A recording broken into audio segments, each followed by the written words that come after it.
இன்னைக்கு தமிழக முதல்வராக விஜய் அவர்கள் பதவியேற்று ஒரு வழியா முதலமைச்சர் ஆயிட்டார். அவருடைய கனவு நிறைவேறிடுச்சு. அவருக்கு வாழ்த்துக்கள். முதலமைச்சர் பதவியேற்ற அதே நேரத்திலேயே அவர் ஒரு கோப்புல கையெழுத்து போடுறாரு. முதல் கையொப்பம்.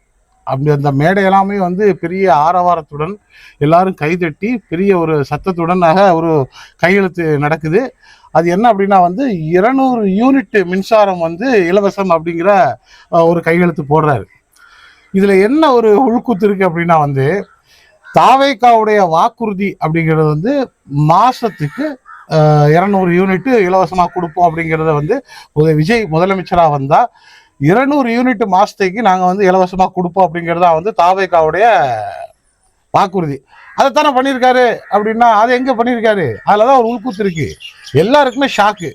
முதல்ல நினைச்ச உடனே ஆகா 200 யூனிட் அவர் கையெழுத்து போட்டாரு அப்படின்னு சொல்லிட்டு தான் எல்லாரும் ரொம்ப சந்தோஷப்பட்டான். ஆனா உள்ள போய் பார்த்தா தான் தெரியுது 500 யூனிட்டுக்கு குறைவா யாரு யூஸ் பண்றாங்களோ அவங்களுக்கு மட்டும்தான் அந்த 200 யூனிட் அக்செப்ட் ஆகும். அதுவும் இல்லாம 2 மாதத்துக்கு ஒரு முறை தான் அந்த 200 யூனிட். ஆமா, நம்மளுக்காவது மாசம் ஒரு 100 யூனிட் கிடைச்சிக்கிட்டு இருந்துச்சு. ஓகே, இப்ப அதுவும் இல்லாம அந்த 100 அந்த வடை போச்ச அப்படிங்கிற மாதிரி அந்த 100 யூனிட்டும் போய் 500 யூனிட்டுக்கும் குறைவா யாரு யூஸ் பண்றாங்களோ அவங்களுக்கு தான் அந்த 200 யூனிட் கிடைக்கும்.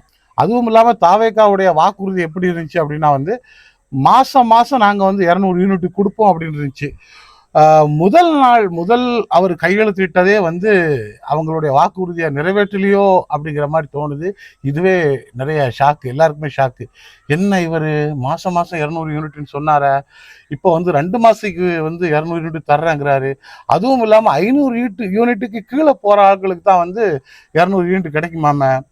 இப்போ சம்மர் டைம், எல்லா வீட்லயும் முக்காவாசி வீடுகள்ல ஏசி வச்சுட்டாங்க. 500 யூனிட்டுக்கு மேல ஓடும். ஆமா, அப்ப எப்படி கிடைக்கும்? இது கிடைக்காது. நிறைய பேர் கிடைக்க சான்ஸ் இல்லை. ஓகேவா? இதனால குறைய பேர் தான் பயனடைவாங்க, நிறைய பேர் பயனடைய மாட்டாங்க. அடுத்ததா ஒரு வாக்குறுதி சிங்கப்பெண் சிறப்பு அதிரடி படை. சரி, அதை எந்த வழியில நாங்க செயல்படுத்த போறோம் அப்படிங்கிற பெண்கள் பாதுகாப்புக்கான அவங்க ஏற்கனவே தேர்தல் வாக்குறுதி கொடுத்திருந்தாங்க. எந்த வழியில நாங்க சிங்கப்பெண் சிறப்பு பாதுகாப்பு படையை செயல்படுத்த போறோம் அப்படிங்கறது சொல்லல. அதை பொறுத்திருந்து பார்ப்போம். அடுத்து முதல் வாக்குறுதியே இந்த மாதிரி ஆகி போச்சு. அதுக்கு அடுத்து வருஷத்துக்கு 6 சிலிண்டர் வேற தர்றேன் இருக்காரு. இதுல எப்படி சொல்ல போற, விறகடுப்பு எரியிற வீட்டுகளுக்கு மட்டும்தான் நாங்க சிலிண்டர் தருவோம்னு சொல்லிட்டாருன்னா அது வேற சிக்கலாயிரும். அதனால பொறுத்திருந்து பார்ப்போம். இந்த முதல் வாக்குறுதியை 200 யூனிட் மின்சாரத்திலே பெரிய கொண்டு தூக்கி போட்டாங்க. நம்ம விஜயை ஆதரிக்கிறோம். ஓகே, அவர் ஒரு வழியா முதலமைச்சர் ஆயிட்டாரு, வரட்டும், பிரச்சனை இல்லை. நம்ம நினைச்சது நடக்கல. அதாவது பாசிச சக்திகளுக்கு இடம் கொடுக்கல. ஓகே, அந்த வகையில நமக்கு ஒரு அளவு சந்தோஷம் தான். இருக்கட்டும், இவர் ஆட்சி செய்யட்டுமே, அப்படி ஒரு 6 மாசம் பார்ப்போம் அப்படின்னு திமுக தரப்பு சொல்லியிருக்கு. அதனால நம்மளும் அதை பொறுத்திருந்து பார்ப்போம். நல்ல ஆட்சி செஞ்சாருன்னா சந்தோஷம் தான், செய்யட்டும். ஆனா முதல் வாக்குறுதியில இவங்க தவறி இருக்கிறாங்க. அடுத்து 6 சிலிண்டர் இருக்குது. அந்த 6 சிலிண்டராவது ஒழுங்கா வருதான்னு பார்த்துருவோம். அது அல்லாம இன்னும் எவ்வளவோ கொடுத்துருக்குறாங்க. தங்கம் கொடுக்குறேன்னு சொல்லியிருக்கிறாங்க. அது மாமன் சீர், மச்சான் சீர்லாம் இருக்கு. அந்த சீர் வரிசைகள்லாம் எப்படி வருதுன்னு பார்த்துட்டு நம்ம அடுத்தடுத்து என்னன்னு சொல்லுவோம். ஆனா கட்டாயம் சொல்லுவோம். எதை செய்யலையோ அதை நம்ம கேட்கணும். அதனால முதல் வாக்குறுதியை பற்றி கேட்டிருக்கோம். அடுத்து என்ன நடக்குங்கிறதையும் பார்ப்போம்.